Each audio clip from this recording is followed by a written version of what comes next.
Hi everyone, Some Gamer Dude here.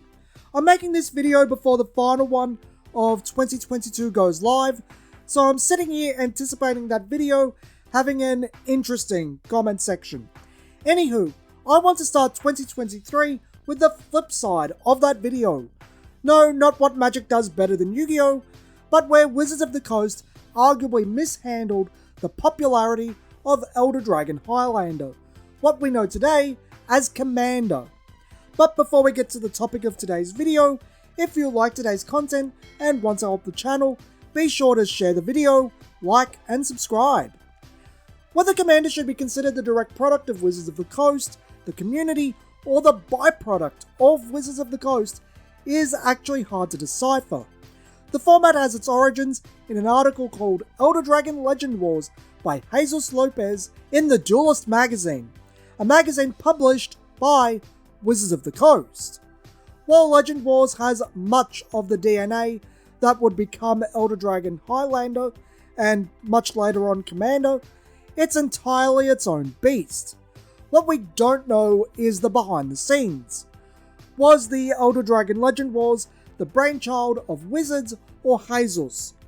Nothing in the article even so much as drops a hint at the format's true origins. While this was going on, Wizards of the Coast was faffing about with their doomed Vanguard format, their first failed attempt at giving Magic a marketable face of the game. Vanguard follows a very similar concept, having a card in play as your avatar, but the execution couldn't be any more different, as the Vanguard is more of a rules modifier than a deck restrictor and card you can cast at any time. Vanguard was also horribly imbalanced, appearing completely untested, and was dropped within 2 releases.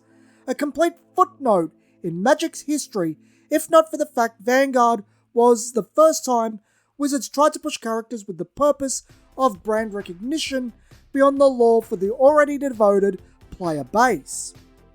So let's fast forward a few years to the early 2000s, where Adam Staley, likely inspired by Elder Dragon Legend Wars, would create Elder Dragon Highlander. Still unrefined, still focused on the Elder Dragons of Legends, and lacking the command zone. EDH is much closer to what we have today in terms of rule set. EDH would explode, thanks to judges taking it from international tournaments to their own local communities, in conjunction with the discussions on the recently normalized internet. EDH would not only get its own banlist committee to manage the format, but expand beyond the original scope to all legendary creatures from Legends, then all legendary creatures period. Something that is overlooked when discussing EDH is the nature of the format and the fact it succeeded. Most fan formats are born of resentment and typically yearning for an older era of the game in question. EDH wasn't born of this mentality or trying to fix Magic, but creating something fun, thematic, and social. This really resonated with people in a way very few side formats do. I'd argue EDH has more in common with Draft of all formats when looking at the why and what it actually produces. A fun new way to play the game. EDH has ended up the most successful fan format of any game period, and I think a lot of that can be attributed to the drive behind the format being positive instead of negative. Back on the Wizards of the Coast side, things were interesting for them. They lost Pokemon to Nintendo, thanks partially to their own arrogance and mishandling of the product. Yu-Gi-Oh! Has come out and had an immediate influence upon Wizards of the Coast, causing them to not only create Duel Masters as a direct response, a game that takes the place of Magic in the Japanese market where Magic is vastly less popular, but also push Magic to be more creature-focused over spell-focused. Their market research led them to believe part of the popularity of Yu-Gi-Oh! Was the monsters, as they are a heavier part of Yu-Gi-Oh!'s gameplay than Magic's creatures, and changed Magic accordingly. Flow with market changes. Wizards were also working on their second attempt at a marketable face of Magic for a 2007 release, the Planeswalker. Far more successful than the Vanguard, in no small part due to being pushed cards put in main sets for the use in primary formats, Planeswalkers never quite reached what Wizards needed them to be. While characters like Jace, Liliana, and Chandra are reasonably popular within the community, the new Pikachu or Blue Eyes White Dragon, they are not. They stick around. Wizards not only returns to popular Planeswalkers, but also puts out new ones. The game's lore revolves around them, and they've made themselves a core part of the game. But the characters don't sell merchandise. They end up on clearance. Then in late 2010, Wizards canonized Elder Dragon Highlander as Commander, and announced support for Commander coming in 2011. This decision would lead to Commander becoming the most popular format of Magic by a very wide margin within the next 10 years, as all this canonization did was cause the format to become mainstream, in turn gaining even more popularity. Elder Dragon Highlander's canonization as Commander is interesting when looking at Magic's history to that point, hence why I thought it was worth laying out before I got to my point. Competitive Commander aside, people choose their Commander because they like the theme, mechanics, or character. They are the face of the player's deck and part of that player's player identity. Commander itself, as a format, promotes finding someone you like and building around them. Commander turns legendary creatures into avatar cards, what Vanguard was designed to be, but far more successfully.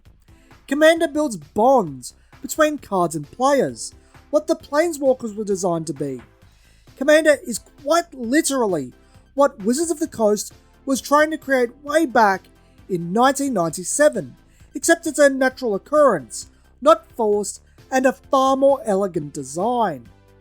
The General, what EDH calls the Commander, truly is a superb little piece of repurposing. The legendary creatures were already meant to be important characters. They were the designer's D&D characters, and the main characters in Magic lore at the time. But by putting them into this focal point of both deck construction and play, it fits so well. It builds upon what Wizards did back in Legends in a very natural way. It doesn't interfere with the gameplay to disastrous results like the Vanguard, nor does it introduce a card type that unnecessarily complicates the game like the Planeswalker. It allows the player to turn any cool legendary card they see into their iconic card, even if Wizards typically doesn't sport that character type, like a cool dragon or a dog. The General was, if anything, a natural evolution to the Legend, in the same way that the Legend was a natural evolution to the creature, a natural evolution of Magic itself, and arguably a far more elegant design than any game inspired by Commander or even card types designed by Wizards of the Coast. The thing about Commander as a format is that it became apparent just how popular it actually is in the late 2010s, and Wizards capitalized upon it, yet they really haven't. Magic is in a frankly bizarre situation where there is no entry-level product for the default format, Standard, and there hasn't been since July 2020, yet there is entry-level product for Commander every set. It's understandable, Standard has had issues since 2013 at the earliest, while conversely, Commander was continually picking up steam through annual releases and organic growth via the player base. But it's still odd behaviour to neglect your flagship format like that. Yet on the flip side of that, you're not really seeing Wizards take advantage of Commander's popularity in the way they probably should. Standard does include support for Commander now, for better or worse. But because they insist on pushing the Planeswalker card type so heavily, the cards intended for Commander, the cards people will choose to represent them and bond with, don't become the face of the game. They're also not the focus of the sets, they're just kind of there.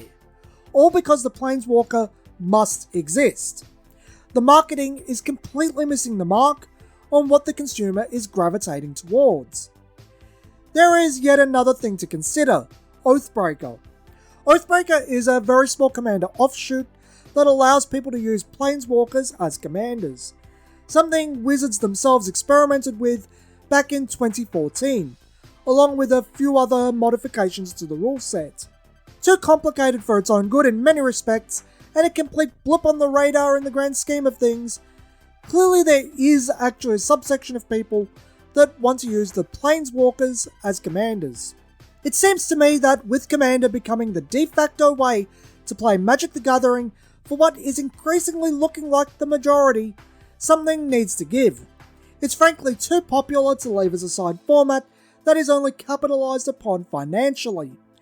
It needs to be capitalised upon in a way that benefits the brand. Commander needs to be fully embraced. Either Wizards has to adapt to the shifting market, or Magic needs to adapt to Wizards' obsession with their Planeswalker creation. If Wizards were forced to adapt, the Planeswalker card type needs to be rotated out instead of being evergreen. Major characters need to be returned to being legendary creatures so they can be used as commanders. If Magic were forced to adapt, legendary creature versions of Planeswalkers need to be made. They are the pushed characters, and for Wizards' intent, the Planeswalker is a variant on the avatar card concept. Allow them to fully take up that mantle. Either way you go, the cornerstone of the most popular format should rightfully be the face of the game. Cards you can't use as your commander, the most popular format that facilitates an actual avatar card, should not be the face of marketing. If Commander is the favoured form of Magic, it needs to be the face of Magic. Magic has changed before because of market shifts. It probably needed to again for quite a while now, and I think it's only a matter of time before Wizards management reaches similar conclusions. Standard doesn't seem to be working in current year. Commander is. People like their Commander over your Planeswalkers. Embrace Commander. All of this coming from someone who has never played a game of Commander in their life. Till next time, friends, this has been Some Gamer Dude, and thanks for watching.